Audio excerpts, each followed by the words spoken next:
Lahore high court में परवेज इलाही को खुफिया मुकदमात में गिरफ्तारी रोकने, हिफाजती जमानत देने का केस पीर तक मुलतवी। पंजाब हुकूमत की सिंगल बेंच के फैसले के खिलाफ दायर अपील पर समाअत। अदालत ने सिंगल बेंच के फैसले को मुअत्तल करके हुक्म में 7 अगस्त तक तौसीह कर दी है। परवेज इलाही के वकील के हुकूमती अपील को नाकाबिले समाअत करार देने की इस्तदा कर दी है।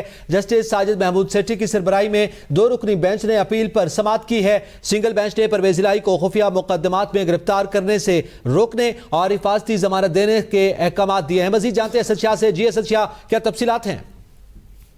जी बिल्कुल, मैं आपको आगाह करता चलूं कि साबिक वज़ीर आला पंजाब परवेज इलाही को खुफिया मुकदमात में गिरफ्तारी से रोकने और हिफाजती जमानत मंजूर जो है उसके फैसले के खिलाफ जो सिंगल बेंच ने फैसला दिया था कि जो जितने भी ऐसे मुकदमात हैं जो चौधरी परवेज इलाही के जो है वो रिकॉर्ड का हिस्सा नहीं है, जो सामने नहीं आए, उनको जो है सिंगल बेंच ने कहा था कि इनको गिरफ्तारी से रोक दिया जाए। पंजाब हुकूमत ने इस फैसले के खिलाफ अपील कर रखी थी। इस पर 7 अगस्त तक जो है वो तौसीह कर दी गई है। 2 रुकनी बेंच जो है वो केस की समाअत कर रहा है। परवेज इलाही के वकील ने हुकूमती अपील को नाकाबिले समाअत करार देने की इस्तदा कर दी है। हुकूमत ने अपील के लिए सिंगल बेंच के रूबरू दरख्वास्त नहीं दी। वकील अली जफर का ऐसा कहना था।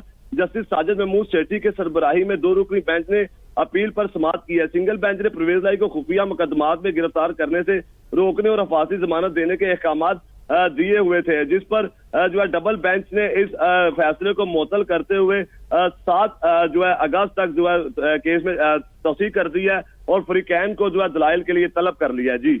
जी बहुत शुक्रिया असद शाह, में तफसीलात से आगाह कर रहे थे। अहम खबर है, चौधरी परवेज इलाही के केस के हवाले से समाअत पीर तक मुलतवी कर दी गई है।